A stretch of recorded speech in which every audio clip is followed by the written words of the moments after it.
Saudara-saudari dan anak-anak yang terkasih dalam Kristus, dari Novisiat SVD Kuweruteng Manggarai Flores NTT, saya Pastor Freddy Jahadin SVD menyampaikan ucapan selamat jumpa lagi lewat siraman rohani. Hari ini Senin 17 Oktober 2022. Kita merayakan pesta Santo Ignatius dari Antioquia, uskup dan martir.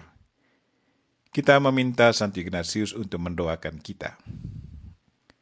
Injil hari ini diambil dari Lukas bab 12 ayat 13 sampai 21. Kita diingatkan untuk memanfaatkan kekayaan jasmani demi keselamatan jiwa dan kebahagiaan sesama. Marilah kita berdoa memohon penerangan Roh Kudus. Dalam nama Bapa dan Putra dan Roh Kudus. Amin. Tuhan dan Allah kami, puji dan syukur kami haturkan kepadamu karena Engkau memberi kami seorang santo, yaitu Santo Ignatius dari Antioquia, yang dengan setia mengikuti Engkau dan dengan penuh kesabaran memikul salibnya demi iman kepadamu. Bantulah kami agar di saat kami ditantang, kami pun selalu setia dan dengan sabar memikul salib kami. Tuhan, utuslah Roh Kudus-Mu, terangilah pikiran dan hati kami, agar sabda-Mu yang akan kami dengar dapat kami pahami dengan baik, dan isi pesan-Mu dapat kami hayati dan amalkan dalam hidup harian kami. Doa ini kami sampaikan dengan perantaran Kristus Tuhan kami. Amin. Tuhan bersamamu dan bersama rohmu. Inilah Injil Yesus Kristus menurut Lukas, dimuliakanlah Tuhan. Sekali peristiwa Yesus mengajar banyak orang. Salah seorang dari mereka berkata kepada Yesus, "Guru, katakanlah kepada saudaraku supaya ia berbagi warisan dengan daku." Tetapi Yesus menjawab, "Saudara, siapakah yang mengangkat aku menjadi hakim atau penengah bagimu?" Kata Yesus kepada orang banyak itu, "Berjaga-jagalah dan waspadalah terhadap segala ketamakan.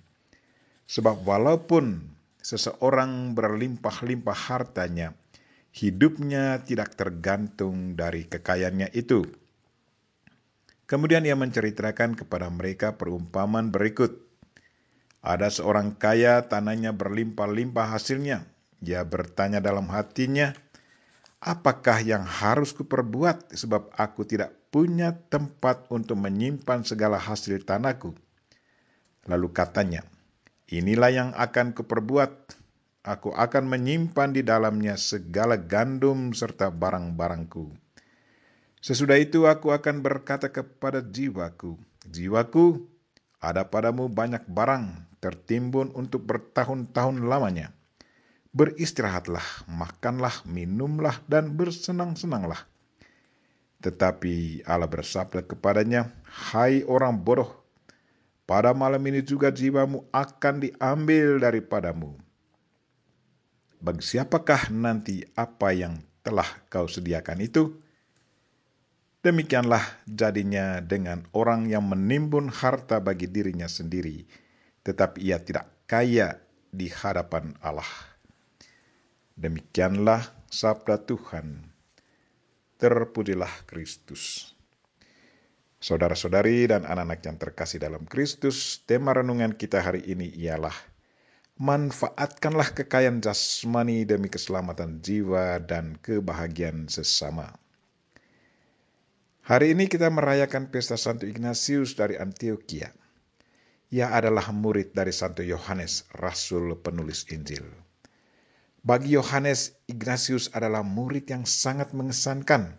Ia pandai, saleh, dan bijaksana. Oleh karena itu, ia kemudian diangkat menjadi uskup Antioquia. Pada masa itu, umat Kristen dikejar-kejar dan dianiaya oleh kaki tangan Kaisar Trajanus. Ignatius sendiri tidak luput dari pengejaran dan penganiayaan itu.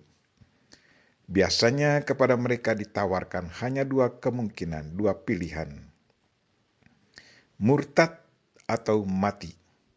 Murtad berarti keselamatan tubuh, Tidak murtad berarti leher dipenggal, mati.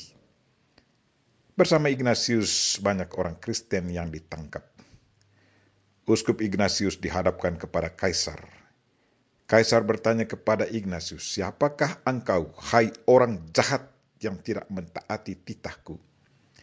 Dengan tenang Ignatius menjawab, "Jangan menyebut orang jahat yang membawa Tuhan dalam dirinya. Akulah Ignatius, pemimpin orang-orang yang sekarang berdiri di hadapanmu. Kami semua pengikut Kristus yang telah disalibkan bagi keselamatan umat manusia. Kristus itulah Tuhan kami, dan Ia tetap tinggal dalam hati kami dan menyertai kami."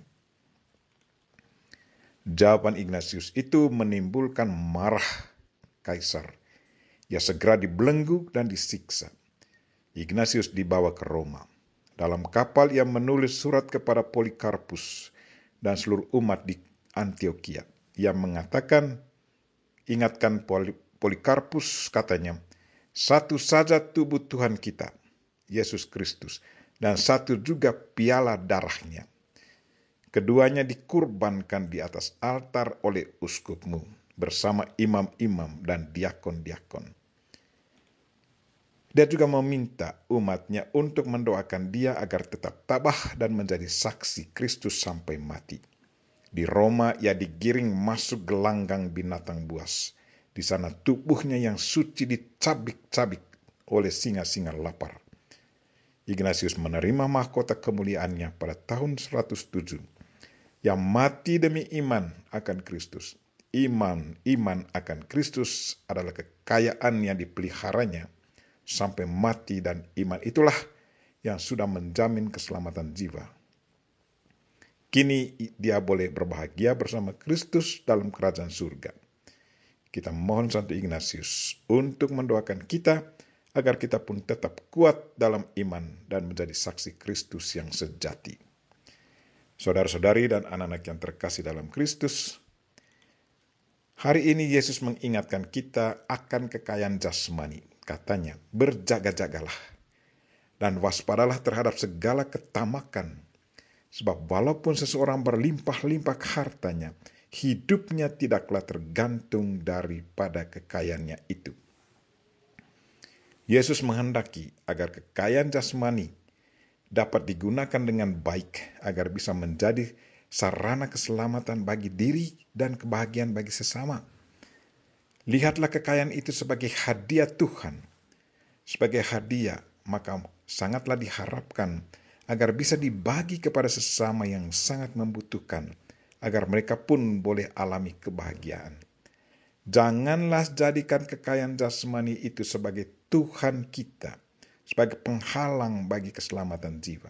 Tetapi sebaliknya, jadikanlah kekayaan jasmani itu sebagai keselamatan, sarana keselamatan bagi diri dan kebahagiaan bagi sesama.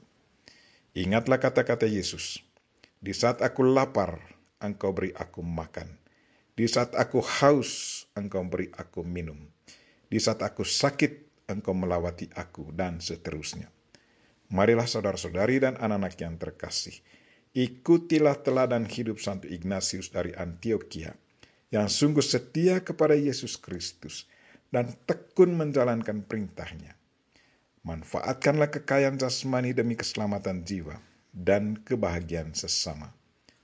Kita berdoa semoga Tuhan selalu menguatkan iman kita dan selalu menyadarkan kita akan kehidupan jiwa kita, baik selama hidup di dunia maupun di masa mendatang.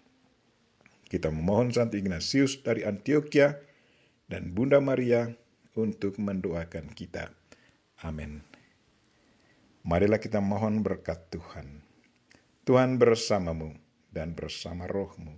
Semoga saudara sekalian dan mereka yang kita doakan pada hari ini, secara khusus mereka yang sakit, dan segala aktivitas kita sepanjang hari ini diberkati oleh Allah yang Maha Kuasa, Bapa dan Putra dan Roh Kudus. Amin.